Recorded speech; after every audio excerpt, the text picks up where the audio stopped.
Sir. Hello, students. Sensei Alex here. I'm going to talk a little bit about self-defense and our theory of self-defense here at Fist and Foot Martial Arts. I say our theory, I should say the theory we follow, because I learned from other people. We use a Jeet Kune Do philosophy towards self-defense. We use the 4 ranges of fighting: the kicking range, the hand range, weapons, and ground. We also train for realistic self-defense. We do Taekwondo. The belts I hand out are in Taekwondo. There are no belts in Jeet Kune Do, as people know, as many of you may know. But the belts that I hand out are Taekwondo belts, ITF style. We don't do any spinning, jump. Well, we do a little bit of spin kicks, but we're not into fancy cartwheel acrobatic kicks, because those look really cool in the movies, and they work.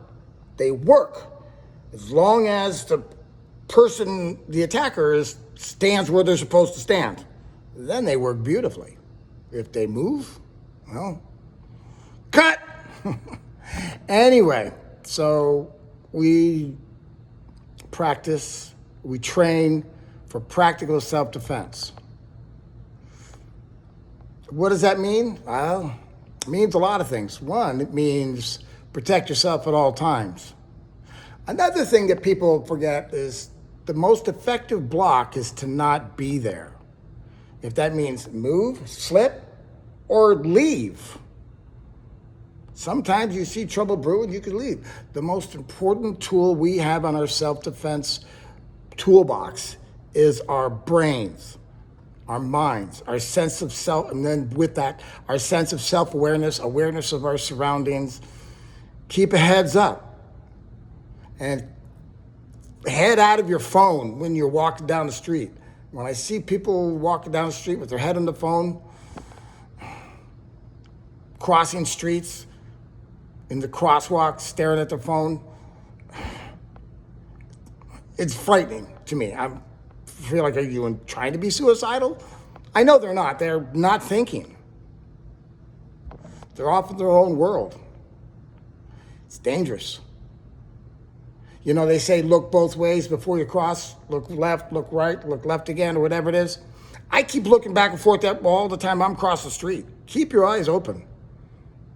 Awareness is your most important tool.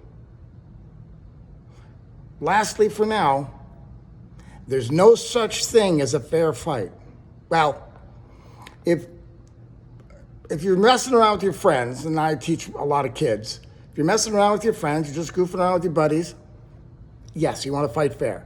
If you're in a boxing ring, you're in a dojo, you're in a dojang, if there's a referee,